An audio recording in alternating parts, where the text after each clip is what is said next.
Hallo agus fáilte gona Neònach Neònach ha cí neoch na Naidheachdanach ag Ellen. Thank Bekah túhan is brochan mulach Beinn Nibheis agus cúpa ball basket barochan na crinne a galáte an an Pors 3 am díana.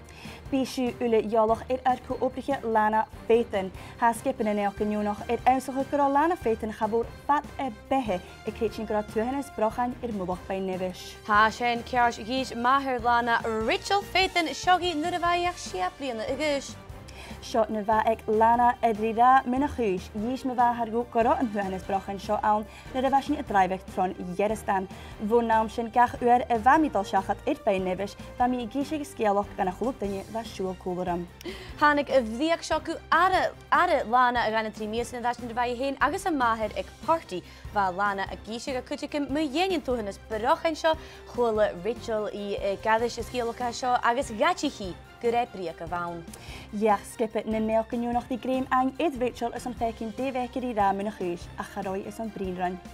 Guscéalach ile na Naidheachdanach agus a farbis úr a gáil áte an an Pors 3 is táideach seo héin. Heit chiad chuúpa bal basket brochan na crunne a chumal an an Pors 3 in Naidheachdáin. Ach, dé a hánam bal basket brochan gaiinnig muise sin gan an té a ha réit na farbis agus seánna bheice dí rá. Ha go mar siimplí, Tá thulamhút díoch mar a haid an céime ábhaisteach ach an bal lan brochan an áte agus ha iad déana fiúir dí fáilte a chur na brochan Celtics, na Líiste Lakers agus na Cosca Cavaliers.